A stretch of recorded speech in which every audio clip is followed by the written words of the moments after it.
Hello friends, आज हम शुरू करने जा रहे हैं अपना next lecture microbes in human welfare. जो ह्यूमन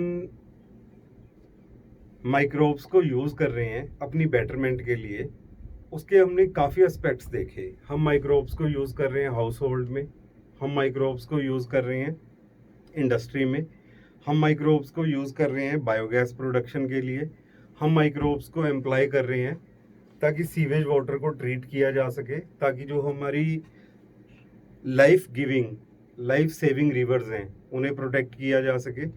आज हम यूज़ करेंगे microbes in bio fertilizers.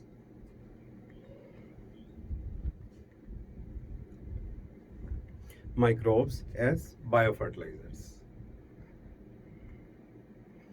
Environmental pollution is the major cause of concern. आप बड़े ध्यान से देखो, जैसे जैसे ह्यूमन पॉपुलेशन बढ़ रही है वैसे वैसे जो ह्यूमंस की डिमांड्स हैं उन्हें फुलफिल करने के लिए हम एनवायरनमेंट को पुराने टाइम के कंपैरिजन में मैनी फोल्ड बहुत फास्ट डिटीरियोरेट कर रहे हैं। देखिए कैसे थर्मल प्लांट्स हैं उनसे ये धुआं निकल रहा है।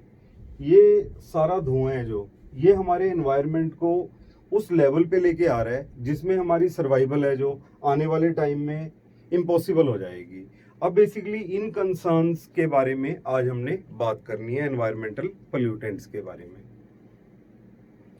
जो हम केमिकल फर्टिलाइजर्स यूज कर रहे हैं to meet the ever increasing demand of agriculture produce is one of the important cause of this pollution.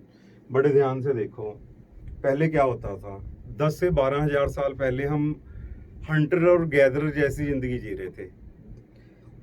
10,000 साल पहले हमने एग्रीकल्चर स्टार्ट की। जब हमने एग्रीकल्चर स्टार्ट की तो हम सिंपल सिलेक्शन लगाते थे। सिलेक्शन में जो सीड्स बेटर होते थे उन्हें हम सो कर देते थे, और जो थोड़े ठीक ठाक क्वालिटी के होते थे उन्हें हम कंज्यूम कर जाते थे। और अगर उन पे कुछ इंसेक्ट पेस्ट लगते थे तो बेसिकली हम क्या है उन्हें मैनुअली क्लियर कर देते थे। डे बाय डे हमने केमिकल पेस्टिसाइड्स डिस्कवर किए।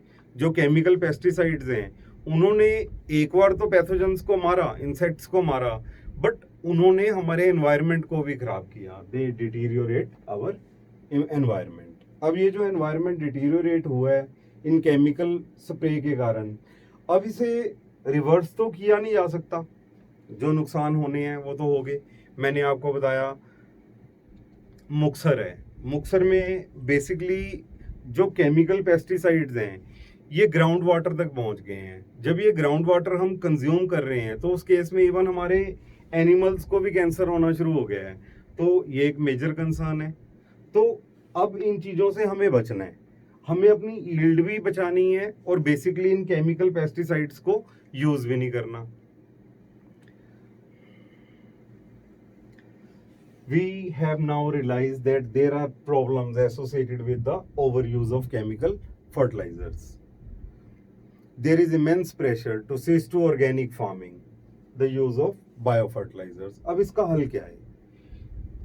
अब ये केमिकल फर्टिलाइजर्स है, अगर इसे बिना स्प्रे किए हम अपनी यील्ड को सस्टेनेबल लेवल तक लेके जा सकते हैं तो हम कोशिश करेंगे। और उसका एक ऑल्टरनेटिव हमारे पास है ऑर्गेनिक फार्मिंग। जो ऑर्गेनिक फार्मिंग है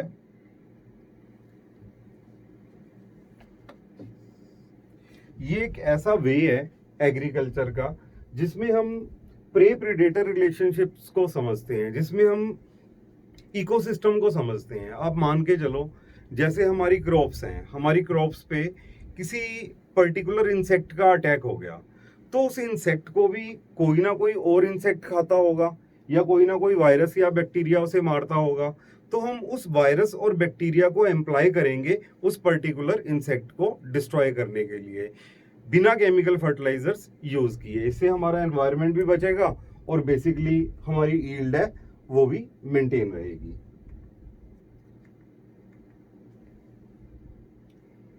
बायो फर्टिलाइजर्स है क्या? Bio fertilizers are organisms. इसका मतलब ये ऑर्गेनिजम्स हैं that enrich the nutrient quality of soil. जो बेसिकली हमारे सॉइल की न्यूट्रिएंट कंटेंट है उसे एनरिच कर देते हैं, इंक्रीज कर देते हैं। जैसे ये देखो, ये माइक्रो ऑर्गेनिज्म नजर आ रहा है हमें जो basically as bio fertilizers use किया जा सकता है।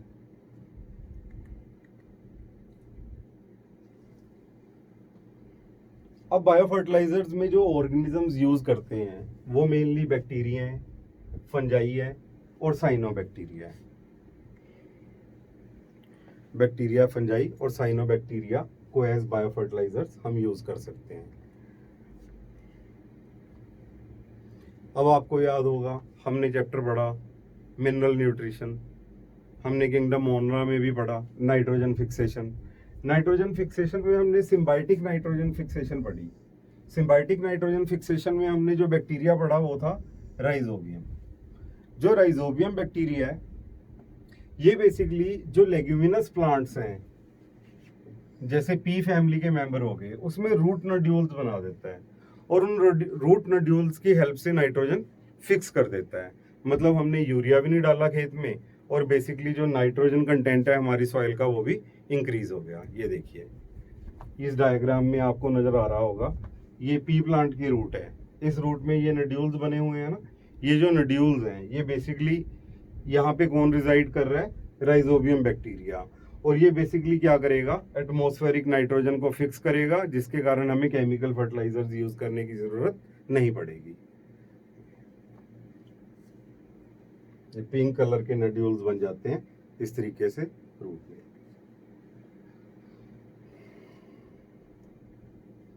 ठीक है जी, एटमॉस्फेरिक नाइट्रोजन को फिक्स किया जाएगा जो प्लांट यूज करेंगे एज न्यूट्रिएंट। हमने पढ़ा 70% से ऊपर एटमॉस्फेरिक नाइट्रोजन प्रेजेंट है, लेकिन जो एटमॉस्फेरिक नाइट्रोजन है उसे प्लांट्स डायरेक्टली यूज नहीं कर सकते। अब इस नाइट्रोजन को हमें कन्वर्ट करना पड़ेगा अमोनिया में, अमोनिया को कन्वर्ट करना पड़ेगा नाइट्राइट में, नाइट्राइट को कन्वर्ट करना पड़ेगा नाइट्रेट में। तो इन फॉर्म्स को हमारे प्लांट्स हैं जो यूज कर सकते हैं। और जो ये अमोनिया, नाइट्राइट, नाइट्रेट्स हैं ये किसकी हेल्प से कन्वर्ट होंगे, with the help of microbes जिन्हें हम यूज करेंगे एज बायो फर्टिलाइजर्स।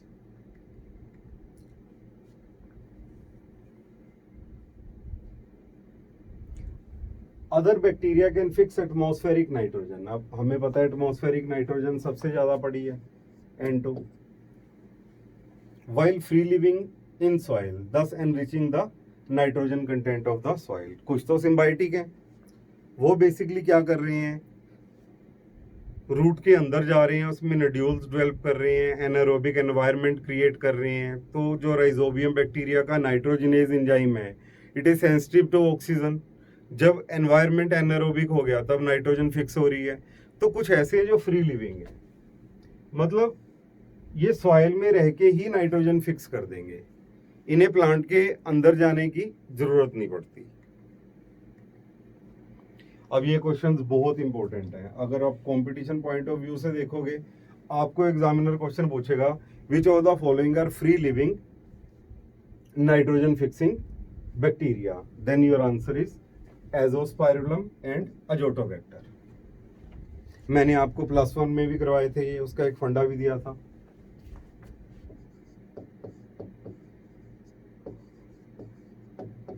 अजय बीज, ऐसा लगता है ना किसी इंसान का नाम है, तो एज्यूम कर लो ये कोई इंसान ही है, अजय बीज।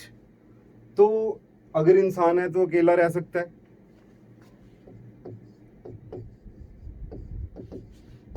फ्री लिविंग इंसान है, जिंदा रहने के लिए ऑक्सीजन की जरूरत पड़ेगी, ये एरोबिक है। और तीसरे नंबर पे काम क्या कर रहे हैं, नाइट्रोजन फिक्स कर रहे हैं। तो आप याद रखो अजय बिज, free living aerobic nitrogen fixing bacteria, ये फंडा हो गया। तो अजय क्या रिप्रेजेंट कर रहा है, ये रिप्रेजेंट कर रहा है अजोटोबैक्टर, अजोटोबैक्टर एंड बिज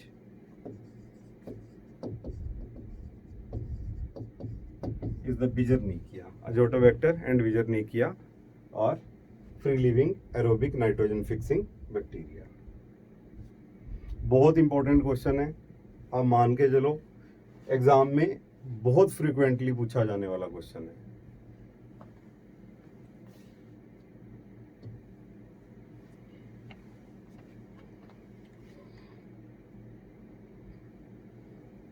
अब हमें पता है बैक्टीरिया के साथ हम फंजाई को भी यूज कर सकते हैं।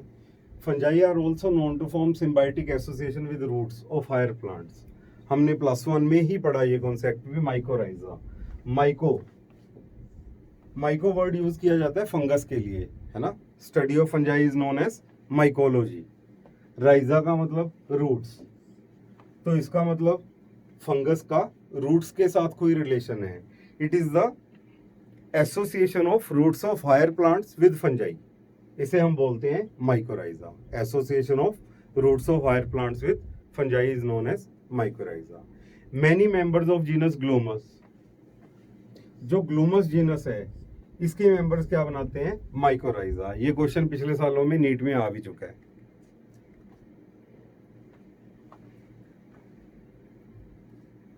ये देखिए,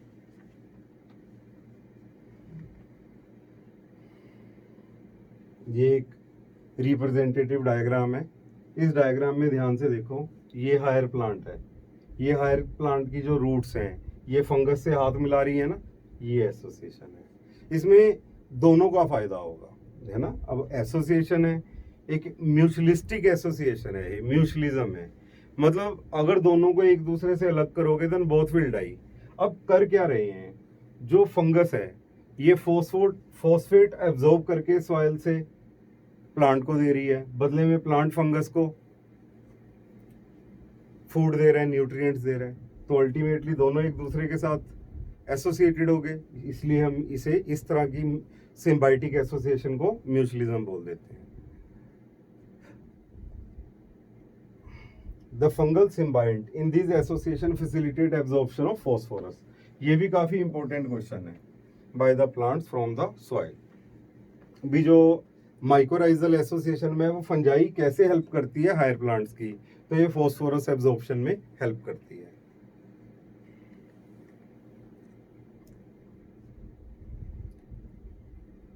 plants having such associations show other benefits also. ठीक है, फॉस्फोरस एब्जॉर्प्शन तो हो ही गई, इसके अलावा भी और बहुत सारे बेनिफिट्स हैं। इस पे भी एग्जामिनर क्वेश्चन पूछ सकता है। भी जो माइकोराइजल एसोसिएशन है उसमें जो ये एसोसिएशन है उसमें बेनिफिट्स क्या हो रहे हैं, plant having such associations show other benefits, plants को और क्या क्या फायदे हो रहे हैं। फॉस्फोरस एब्जॉर्प्शन में तो हेल्प हो ही गई।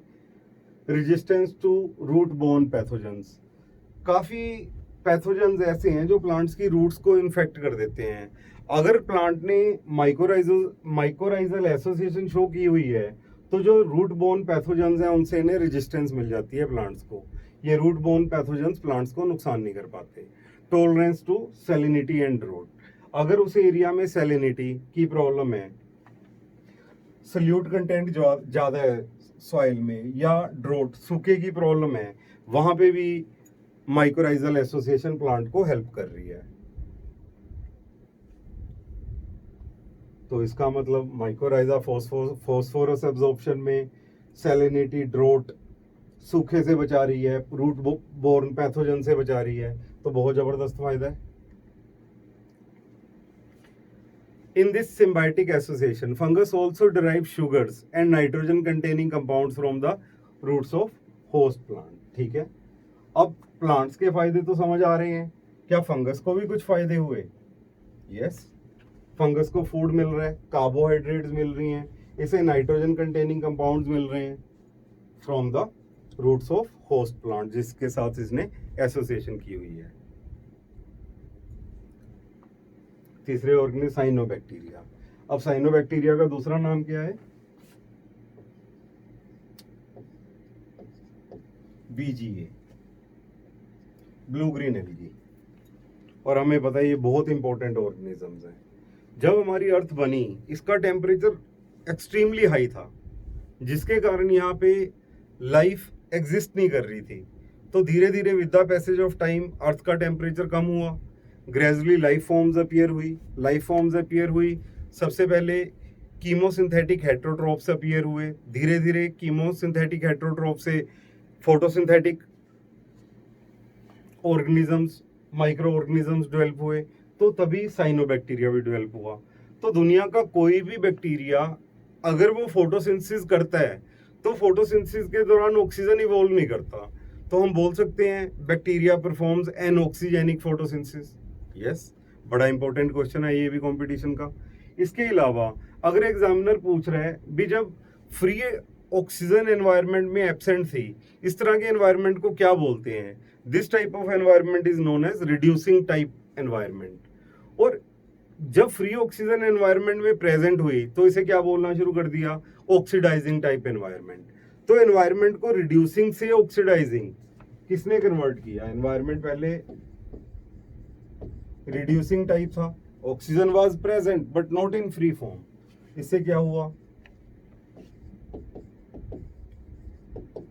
ऑक्सीडाइजिंग। रिड्यूसिंग से ऑक्सीडाइजिंग किसने कन्वर्ट किया? Blue green. इसका मतलब ब्लू ग्रीन एल्गा है, ये सबसे पहले माइक्रो ऑर्गेनिजम्स हैं जिन्होंने फोटोसिंथेसिस के साथ साथ ऑक्सीजन इवॉल्व की। तो हम बोल सकते हैं बीजीए के कारण ही आज फ्री ऑक्सीजन एनवायरनमेंट में प्रेजेंट है। अगर ब्लू ग्रीन एल्गी ना आती तो हमारे एटमॉस्फेयर पे फ्री ऑक्सीजन नहीं होनी थी। फ्री ऑक्सीजन ना होती तो शायद हम भी इवॉल्व ना होते। तो इसलिए ब्लू ग्रीन एल्गी है जो, इसका बहुत बड़ा इम्पोर्टेंस है हमारे एनवायरनमेंट में। ठीक है, तो है क्या ये बीजीए? सबसे पहले ये ऑटोट्रोपिक माइक्रोब्स हैं, widely distributed in aquatic and terrestrial environments. पानी में भी मिलेंगे, जमीन पे भी मिलेंगे। ये देखो, ये बीजीए की डायग्राम दी है, ब्लू ग्रीन एल्गा, है ना? ये देखो कैसे पूरी वाटर बॉडी को कवर कर रखा है इसने।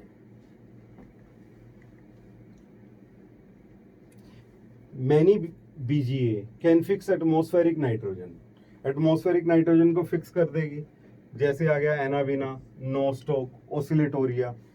तो अब एग्जामिनर ने पूछा आपको ऐसे ऑर्गेनिज्म बताओ जो ब्लू ग्रीन एल्गी हैं, बैक्टीरिया नहीं है, ब्लू ग्रीन एल्गी हैं जो एटमॉस्फेरिक नाइट्रोजन को फिक्स कर सकते हैं।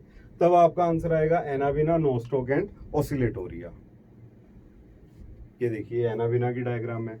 अब जो एनाविना है इसमें आपको ये सेल्स नजर आ रहे हैं बीच में, ये वाले सेल्स, इन्हें हेट्रोसिस्ट बोलते हैं। These cells are known as heterocyst.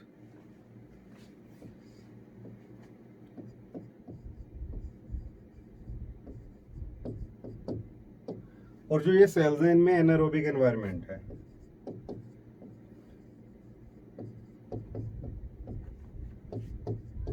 और जो ये एनारोबिक एनवायरनमेंट है उसमें ये एटमॉस्फेरिक नाइट्रोजन को फिक्स करते हैं।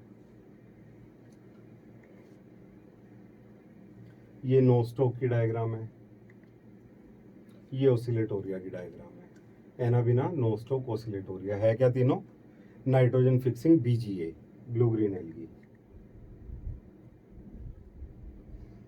इन पैडी फील्ड्स, जो राइस के खेत हैं, धान के खेत हैं, in paddy field cyanobacteria serve as important biofertilizer. ये देखिए, जब भी आप राइस को ग्रो करते हो ना तो आपको नीचे पानी खड़ा करना पड़ता है। जब तक पानी नहीं होगा तब तक बेसिकली राइस ग्रो नहीं होगा। राइस ज़्यादातर प्लेन एरियाज में ग्रो किए जाते हैं जिन्हें हम तराई बोल देते हैं। जैसे अपने गंगा के मैदान है तो वहाँ पे मेनली राइस ग्रो किया जाता है। ब्रह्मपुत्र में मैदान है, ब्रह्मपुत्र के जो मैदान है, प्लेन एरियाज हैं, वहाँ पे राइस ग्रो किया जाता है। तो इन एरियाज में क्या होता है, फ्लड्स आते हैं। जब फ्लड्स आते हैं तो उस केस से इन एरियाज में एक तो फर्टाइल सॉइल आ जाती है और दूसरे नंबर पे पानी भी खड़ा हो जाता है। उस खड़े पानी में हम क्या ग्रो कर सकते हैं? राइस। अब बेसिकली अब आपको कुछ नहीं करना। अब जब ये पानी खड़ा है आपको इस पानी में क्या करना है? साइनोबैक्टीरिया ऐड कर देना है।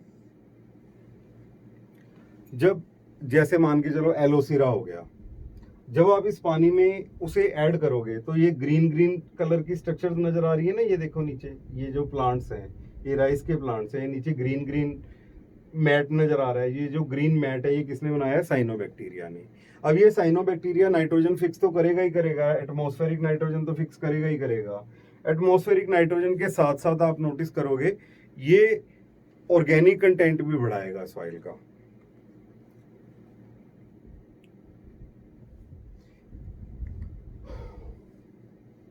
ये देखिए कैसे ग्रो हो रही है blue green algae. Micro organism है, फिकंडिटी बहुत जबरदस्त होती है। हमने देखा ना, ये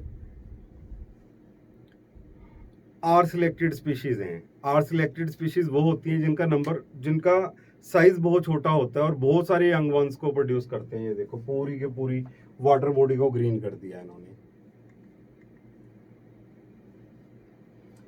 Currently in our country, a number of biofertilizers are available commercially in the market, and farmers use these regularly in their fields to replenish soil nutrients and to reduce dependence upon chemical fertilizers.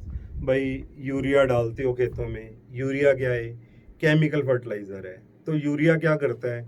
एक तो अगर urea ज़्यादा डल गया तो आपके crops हैं ये सड़ भी सकती हैं, तो ये वाली प्रॉब्लम सोल्व होगी। दूसरे नंबर पे यूरिया कॉस्टली है, गवर्नमेंट है उसे भी बीच में पैसे डालने पड़ते हैं, सब्सिडी देनी पड़ती है फार्मर को, तो डायरेक्टली और इनडायरेक्टली आम इंसान पे भी इसका बोझ पड़ रहा है। तो अगर आप ब्लू ग्रीन एल्गी डालते हो तो उस केस में नेचर तो खराब होने से बच ही रही है, क्योंकि ये सॉइल को एल्कलाइन करता है और most fertile lands are slightly acidic. तो इसका मतलब ज़्यादा यूरिया डालोगे, जमीन अपनी एल्कलाइन होगी और बंजर हो जाएगी, बैरन हो जाएगी। और माइक्रो ऑर्गेनिज्म यूज करोगे ब्लू ग्रीन एल्गी, एक तो इनमें हाई फेकेंडिटी है, आप एक पर्टिकुलर क्वांटिटी डालोगे अपने आप ग्रो हो जाएगी ये। और दूसरे नंबर पे एनवायरनमेंट को कोई नुकसान भी नहीं है इसका, केमिकल फर्टिलाइजर्स का यूज कम करवा दिया इन्होंने। Agriculturally beneficial micro organism, bio fertilizers, microbial pesticides, bio remediation. ये देखो ये यूरिया डाल रहे हैं, ये तो बहुत नुकसान करेगा, हमारी सारी जमीन बैरन कर देगा, ये बंजर कर देगा ये। Which bacteria serve as important biofertilisers?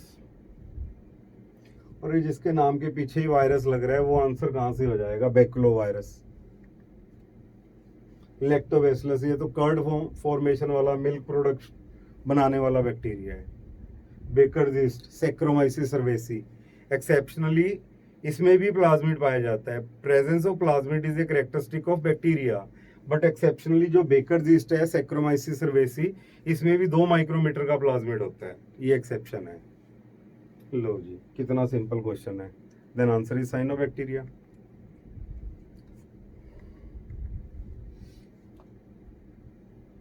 Plants having mycorrhizal association show the following benefits. अभी पढ़ा हमने प्लांट्स को क्या क्या फायदे हो रहे हैं। एब्जॉर्प्शन ऑफ फॉस्फोरस, यस, जो फंगस है वो प्लांट को फॉस्फोरस एब्जॉर्ब करके दे रही है। Tolerance to salinity and drought, salinity और ड्रॉट से फायदा कर रहे हैं। Resistance to root borne pathogens, yes, all of the above हो गया answer.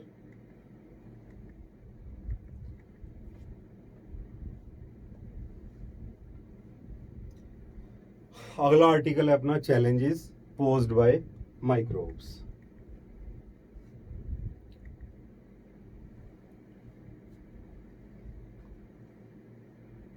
There are certain challenges that microbes may pose to human society in future.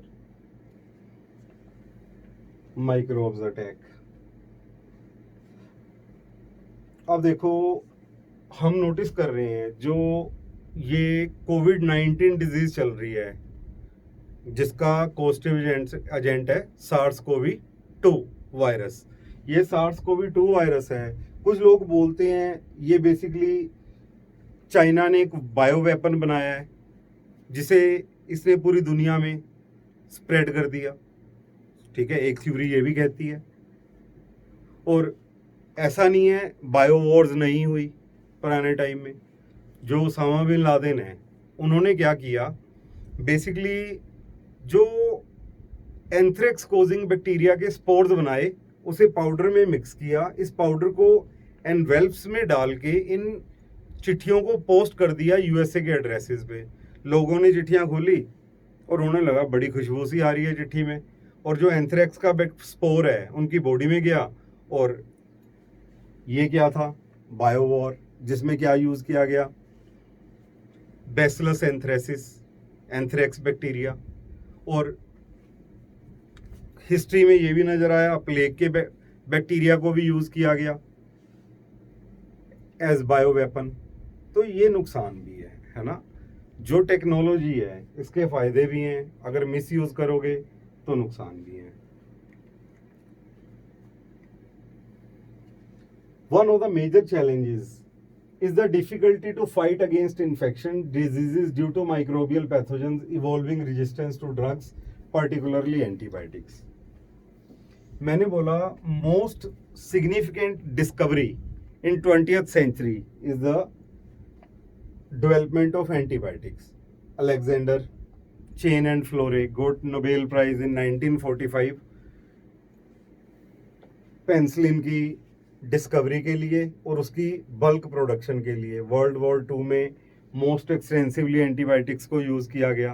पर antibiotics की एक प्रॉब्लम है। ये प्रॉब्लम क्या है? डे बाय डे जो माइक्रोब्स हैं ये इनसे रेजिस्टेंट होते जा रहे हैं। अब बड़े ध्यान से देखो, पेंसिलिन को किसी टाइम में वंडर ड्रग बोल रहे थे, वंडर ड्रग, और आज पेंसिलिन यूज़ ही नहीं हो रही है ना। कारण क्योंकि जो लोग हैं वो इनसे जो लोग हैं वो एलर्जिक हो गए हैं और जो पैथोजेंस हैं इनसे रेजिस्टेंट हो गए हैं।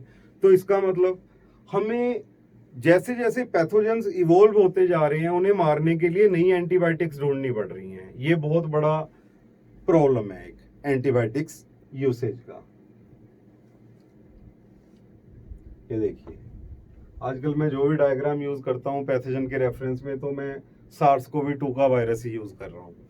ये SARS-CoV-2 का वायरस है।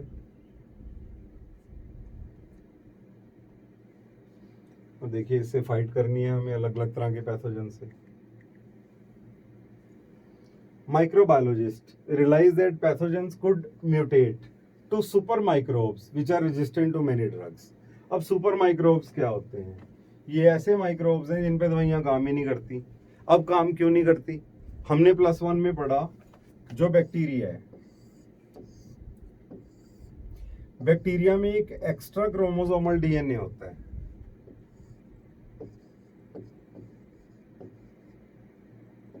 जिसे हम प्लाज्मिड बोलते हैं। Extra chromosomal DNA in bacteria is known as plasmid. अब इसके प्लाज्मिड में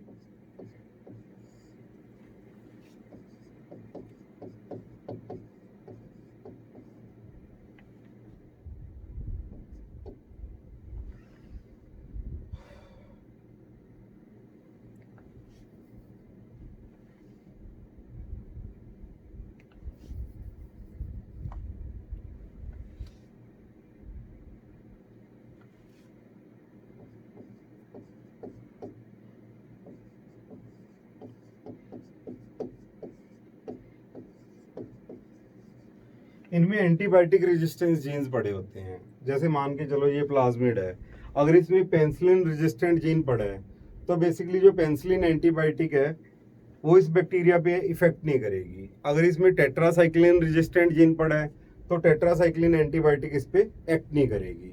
तो ऐसे माइक्रोब्स को जो ड्रग से रेजिस्टेंट हो जाते हैं उन्हें हम क्या बोल देते हैं? Super microbes. These are known as super microbes. और इनकी रेजिस्टेंस पड़ी कहाँ पे है? The resistance is present in their plasmid.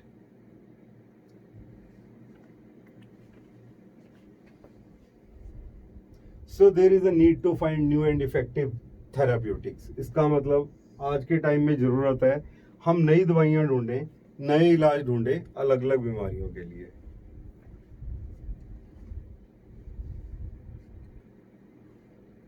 ये देखो, ये सुपरमैन बना पड़ा है ना, इसलिए बोल रहे हैं super microbe.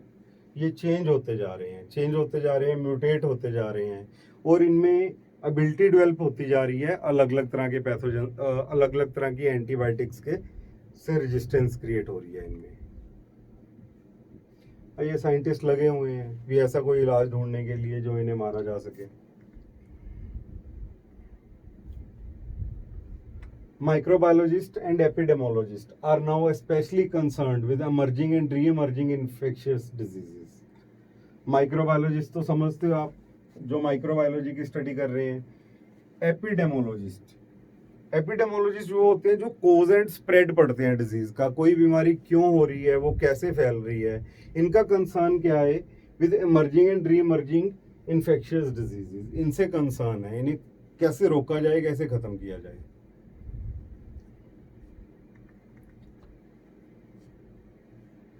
Some of the recently emerged diseases are acquired immunodeficiency syndrome, AIDS virus, mad cow disease, prions cause करते हैं, severe acute respiratory syndrome SARS, है ना, देखो आ गया ना, सीवियर एक्यूट रेस्पिरेटरी सिंड्रोम।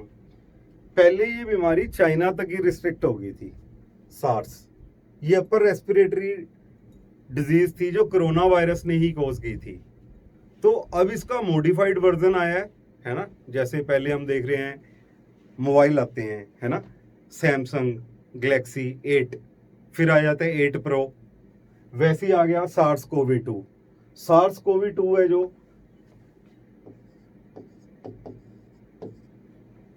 कोवी 2। अब बेसिकली ये क्या है, इसका मतलब सीवियर एक्यूट रेस्पिरेटरी सिंड्रोम 1 हो गया, और सीवियर एक्यूट रेस्पिरेटरी सिंड्रोम कोवी 2 ये 2 हो गया। और ये कितना इन्फेक्शियस वायरस है, WHO रोज एक नई स्टेटमेंट दे देता है इसके बारे में, है ना, और पता ही नहीं लग रहा कैसे रोकें इसे।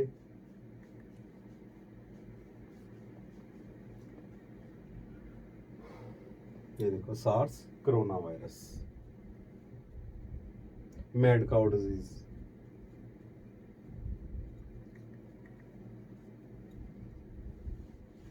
सम of the re emerging disease जो दोबारा हो जाती हैं, कोलरा ये वाटर बोर्न डिजीज है, बैक्टीरियल डिजीजेस। टीबी ट्यूबरकुलोसिस ये भी बैक्टीरियल डिजीजेस है। डेंगू ये वायरल डिजीज है, ठीक है। री इमर्ज बार बार होने वाली बीमारियां। कितने लोग बीमार करता है, कौन सा ये मॉस्किटो है, ये पहचान सकते हैं इस मॉस्किटो को,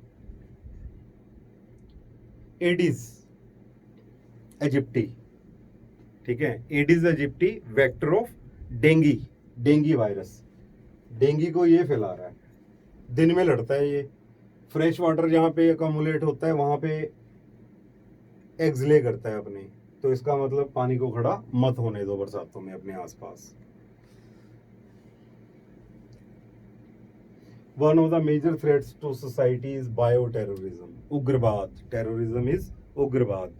बायोटेररिज्म ऐसा उग्रवाद जिसमें बायो की नॉलेज को, टेक्नोलॉजी को यूज किया गया है।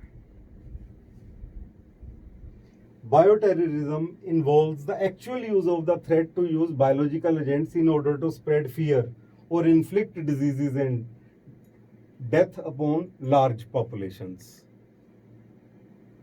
ये देखो, जैसे बंदूक से गोली निकलती है, तो हमने दिखाया ना, इसके स्नेक बना दिया हमने भी, मतलब कोई ऐसे बायोलॉजिकल वेपन है ये जिससे बेसिकली बहुत बड़ी पॉपुलेशन को नुकसान पहुंचाया जा सकता है।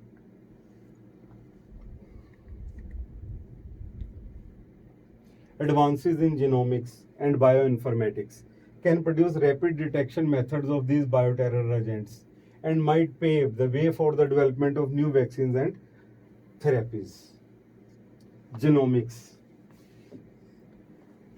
ये वो ब्रांच है जेनेटिक्स की जो जीनोम के साथ डील करती है। जो हमारा जीनोम है, haploid set of chromosome is known as genome.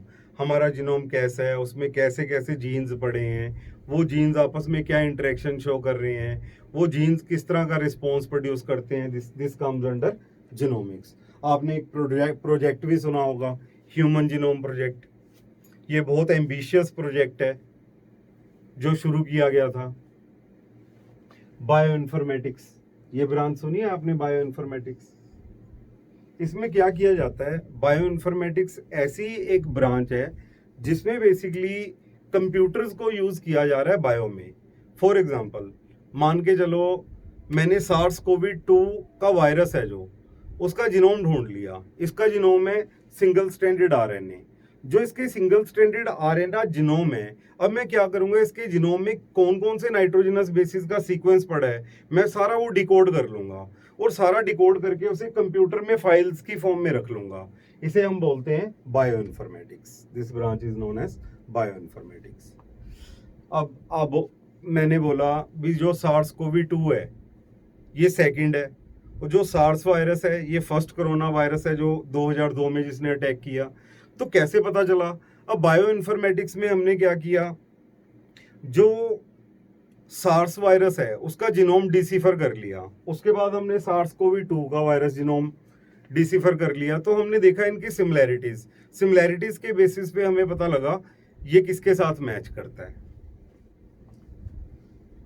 और ये जीनोमिक्स और बायो इन्फॉर्मेटिक्स की हेल्प से हम ढूंढ रहे हैं जो बायो टेरर एजेंट्स हैं, तो ये भी ढूंढ रहे हैं इनकी वैक्सीन कैसे ढूंढें, इनके इलाज कैसे ढूंढें।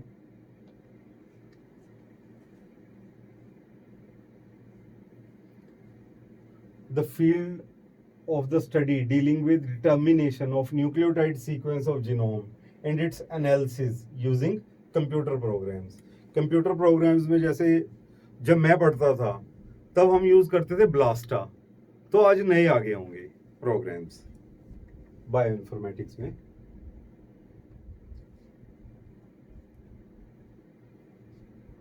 ये देखो ब्लास्टा सॉफ्टवेयर बनाया हुआ है। जैसे हम गूगल में कोई सर्च करते हैं तो हम क्या करते हैं, सर्च इंजन में कोई वर्ड लिख देते हैं तो उस वर्ड की इंफॉर्मेशन आना शुरू हो जाती है। वैसे ही हमने सॉफ्टवेयर बनाया हुआ है ब्लास्टा।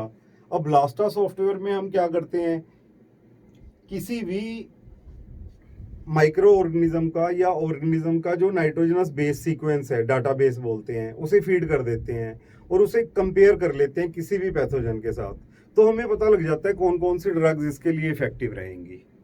बाकी हमारे सिलेबस में तो ये लाइंस ही हैं, आपको सिर्फ ये समझना है जीनोमिक्स और बायो इन्फॉर्मेटिक्स क्या है।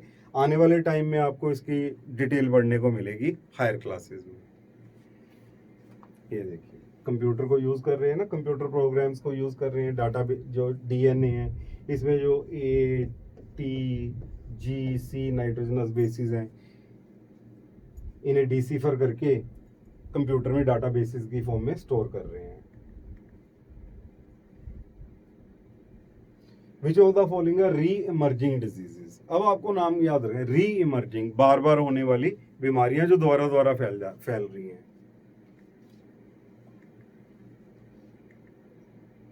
हाँ जी, कौन सी है re emerging diseases? Cholera is a water borne disease, है ना। अब मान के चलो गंदा पानी पी लिया, गंदा खाना खा लिया, तो उससे जो कोलरा का बैक्टीरिया है वो एक जगह से दूसरी जगह फैल जाता है। एक बार कोलरा फैला तो उसने भी महामारी बना देनी है, तो उसके बाद ये खत्म हो गया। उसके बाद जब ये कोलरा का बैक्टीरिया फिर दोबारा पॉपुलेशन के कांटेक्ट में आया, ये फिर फैल जाएगा, तो ये रीमर्जिंग होगी। टीबी, ट्यूबरक्लोसिस, इसे अपॉर्चुनिस्टिक डिजीज बोलते हैं।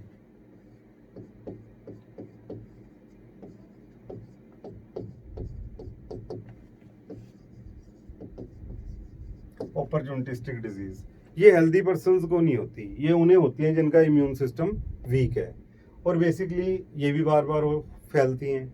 डेंगू आपको पता है, हर बरसातों के सीजन में डेंगू फैल जाता है, तो ऑल द अबव आंसर बन गया इसका। Recently emerged diseases are AIDS, SARS, mad cow disease, all the above. यहाँ पे हम डिजीज लिखा है ना इसने, तो सार्स को भी तो वायरस है, तो हम यहाँ पे लिख सकते हैं कोविड-19। दिसंबर 19 में फैली थी ये चाइना में, तो इसका नाम रख दिया कोविड-19। तो ये भी रिसेंटली इमर्ज्ड डिजीज होगी, ठीक है। सार्स कोवी-2 वायरस है, कोविड-19 डिजीज है। ऑल द अबव आंसर हो गया इसका भी। मैड काउ डिजीज कौन कोज करता है? प्रियॉन्स।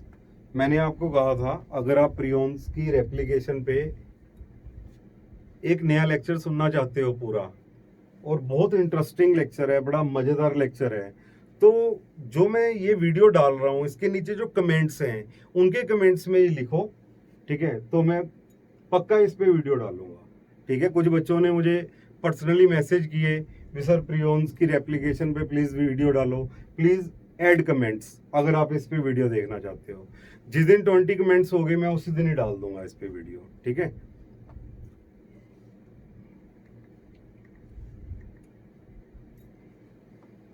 सुपर माइक्रोब्स आर, क्या होते हैं सुपर माइक्रोब्स?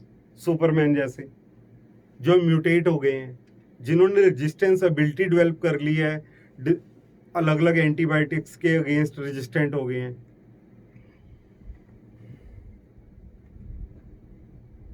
ठीक है। अब सबसे पहले बोल रहे हैं ससेप्टिबल टू एंटीबायोटिक्स। ससेप्टिबल का मतलब सेंसिटिव, सेंसिटिव टू एंटीबायोटिक्स। जो सुपर माइक्रोब्स हैं दे आर नॉट सेंसिटिव, तो ये तो चॉइस नहीं हो सकती। They are resistant to antibiotics, है ना, एंटीबायोटिक्स असर नहीं कर रही इनमें, इवॉल्व बाय म्यूटेशंस। और कैसे चेंज हुए हैं ये म्यूटेशंस में? अब क्या बोलते हैं, जो सार्स कोवी 2 वायरस है कहाँ से आया?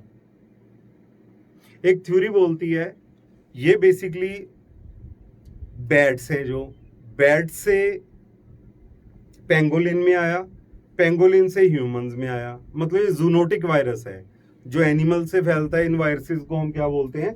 Zoonotic viruses. तो बेसिकली बैट्स में 150 लाख ऐसे वायरसेस हैं जो अननोन वायरसेस हैं। उनमें बहुत सारे वायरसेस कोरोना वायरसेस भी हैं जो कोरोना फैमिली को बिलोंग करते हैं। तो जब उनमें म्यूटेशन हो जाती है, चेंजेस हो जाती हैं, जैसे बैट से सीधा ह्यूमन में एंटर नहीं किया, बैट में पेंगोलिन में गया, पेंगोलिन में चेंजेस आई, वो बेसिकली किसे इन्फेक्ट करने लग गया? ह्यूमंस को, क्योंकि उसमें क्या आई हैं? Changes, mutations. तो इसका मतलब इवॉल्व कैसे करते हैं हम भी, पैथोजेंस भी म्यूटेशन से। तो आंसर क्या हो गया? 2 and 3।